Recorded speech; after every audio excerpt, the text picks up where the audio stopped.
morning, Staley High School, and welcome to Bird's Eye View. I'm Ashlyn Coons. And I'm Jacob Dyke. The Missouri State High School Activities Association recently approved girls wrestling as a sport. McKenna Sweet took on the challenge of being a part of the first girls wrestling team for Staley. Chase Kirby, Carson Davis, and Parker McCracken follow McKenna into the wrestling room. Wrestling is commonly known as a male-dominated sport, but now Missouri high school girls are starting to take the mat. The Missouri State High School Athletic Association is implementing female teams in schools all around the state. In the final stages of her high school career, senior McKenna Sweet focuses on her first wrestling season. So I got into wrestling because of my whole family wrestled before me. I wasn't allowed to wrestle because I'm a girl and there wasn't a girls team before. So when I heard about the girls team this year, I automatically wanted to wrestle because my dad wrestled in college, all three of my brothers wrestled. It's just kind of a family thing. I first met McKenna as a precocious freshman in my freshman English class, and then I was lucky enough to have her again as a hardworking junior last year. As an athlete, she's kind of taken that same sort of attitude into the wrestling room, which is great because you've got to have a positive drive and you've got to be able to, kind of step out there and, it's just you versus your opponent and be able to say, this is me and I'm going to outwork you. And I think she's going to bring that to wrestling very well. It's so different because it's so much more physical. I used to cheer, and when I cheered, honestly, I thought I was like pushing myself so hard, but now that I've seen what I can do wrestling, it's completely different. This year, I'm expecting to hopefully do great, but honestly, I know that I'm not going to be the best wrestler out there, and that's okay with me. I want to do the best I can do and just keep getting better each week. I'm hoping that she just continues to embrace the experience. Coming in as a senior, I could definitely see her stepping up and being a voice of leadership for the other girls and helping us pave a way for this new program that's being developed. McKenna is looking forward to the accomplishments that will lead off her senior year. With SGTV, this is Carson, Chase, and Parker. If you sat in David Klingensmith's freshman English class, you would think his passion lies in the lines of Shakespeare. But in his free time, he's creating his own version of drama. Tristan Kimsey, Emmeline Downs, and Madeline Phillips have a more in-depth look. While he spends his day teaching students about the finer points of the English language, David Klingensmith spends his time off in a more sinister way. Well, at least his characters do. I've always been inspired by storytellers. I love to tell stories, so that's what kind of grasped my interest. So I wrote a screenplay around 10 years ago, and with the hopes of either selling it or making it myself. And I ended up deciding to make it myself. So I funded it for $7,000, and luckily we did pretty well with it. And that kind of put me in a position where I could go out and seek funds for another movie. So I wrote another screenplay and was able to get the funds that I needed to make a decent movie. His feature film, Top Coat Cash, follows a recently defeated MMA fighter named Johnny Guns Thompson. As he returns home from Vegas, Johnny reunites with individuals from his past to pull off multiple bank heists in order to pay the mob boss threatening to take his son away. So far, luckily, I've won quite a few awards here in the past year. I think a total of 30 wins and around 20 nominations. So I've won awards for my writing, directing, and acting. Most recently, we won Best Picture at the Hollywood International Moving Pictures Film Festival. So I was out there a couple weekends ago to receive the award for that, and that was for my recent feature, Top Coat Cash. We've won some international awards, like the London Film Awards. I won Best Director there. I've won Los Angeles Film Awards. We won Best Action Film, New York Film Awards, Best Actor there. So I mean, just a wide array across the United States and around the world. For me, it's to keep making movies, to write stories that inspire, that entertain, and that reveal truths about life. I typically was fascinated by the crime element, so most of my stories revolve around that. So I like to convey kind of the gritty side of life. So most of my films have that thematic element that resonates throughout. But for me and for my team, the people that I work with to make the movies, anytime we receive accolades for our work, it's reassuring and it helps us get motivated to keep moving forward. For STTV, this is Tristan, Emma, and Maddie, signing off. Student athletes put a high priority on training at practice and at home, although all that work can come to a halt when they are sidelined due to an injury. Here's Gracie Neff, Allie Brinson, Carson Davis, and Jared Kinnett with more. High school and youth sports are a staple in many students' lives and are more popular than ever. But with the rise in popularity comes a rise in sports injuries. According to Stanford Medicine, approximately 3.5 million students are injured in athletics every year. And according to Dr. Cynthia Labella, overuse injuries are increasing. I had a few stress fractures in my very bottom vertebrae. I had a major concussion for my injury. Well, a piece of my femur broke off and it got wedged behind my kneecap, and so that wasn't good. I've had a few concussions. I broke my collarbone a couple times. I had fractures in my back. I bruised my tailbone. I bruised my femur, my meniscus. I broke my toe once, and I messed up ligament in my elbow, and that's it. I know on a daily basis I can see anywhere from probably 10 to 30 people in my athletic training room, depending on season and day of the week and stuff like that. So really just depends.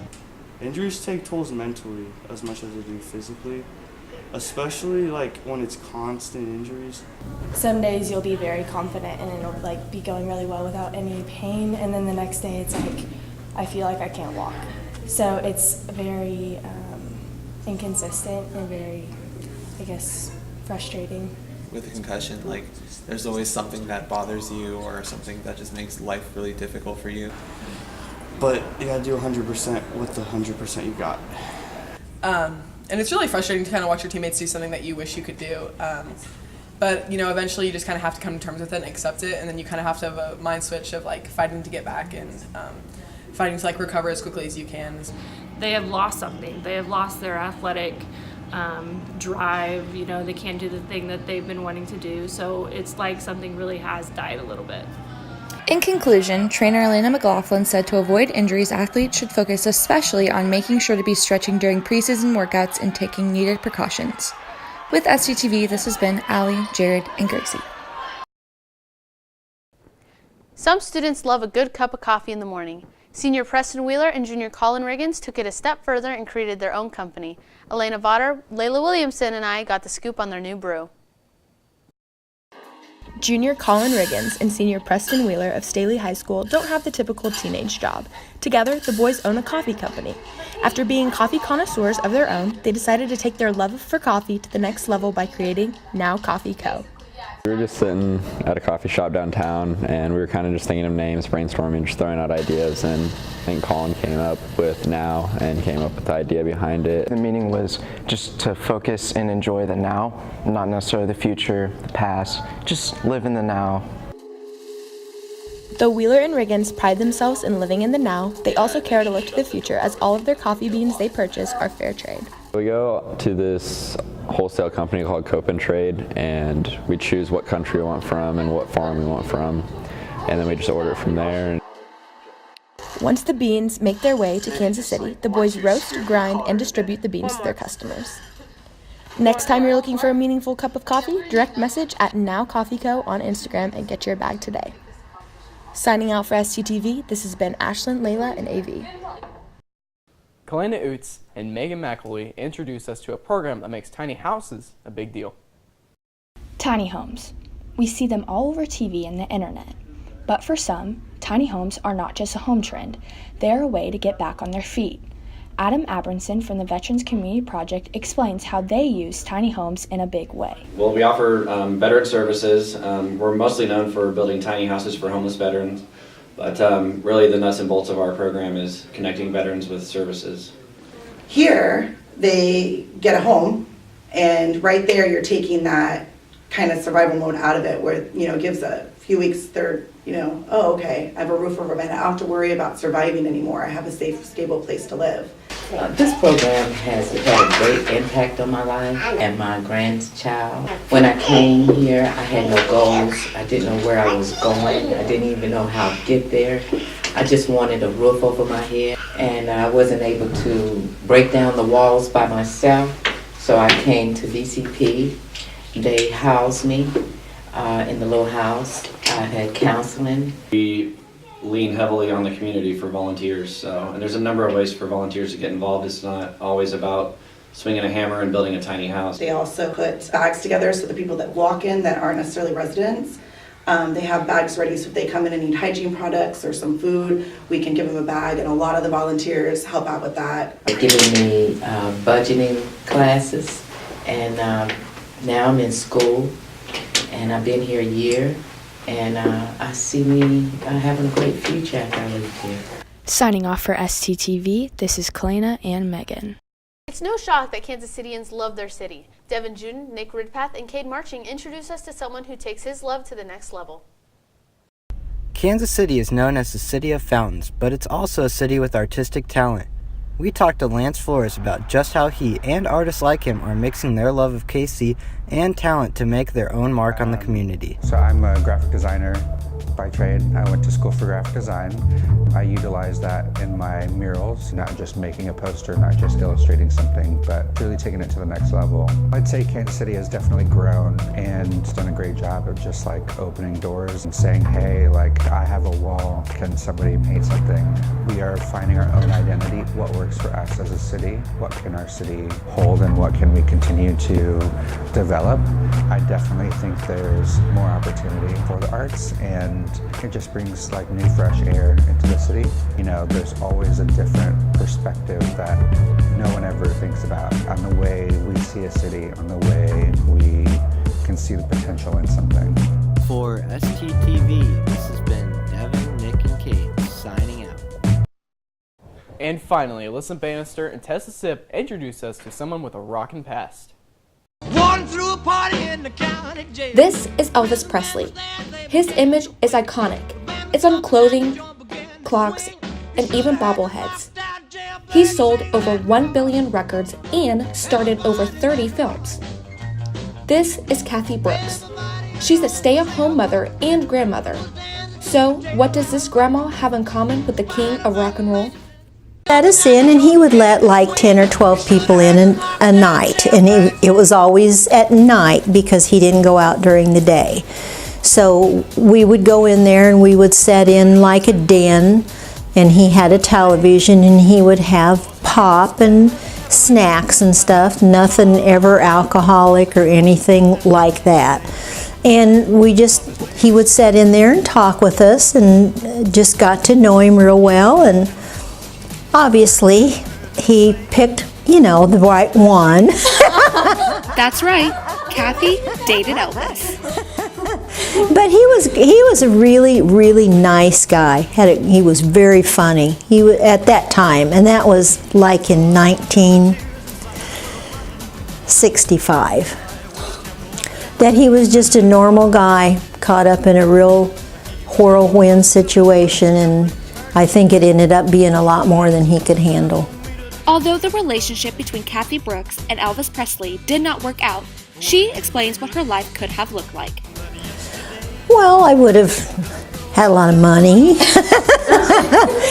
but not a normal life either, because it's hard. It's really hard, and it would not have been for me, so I couldn't live that kind of life.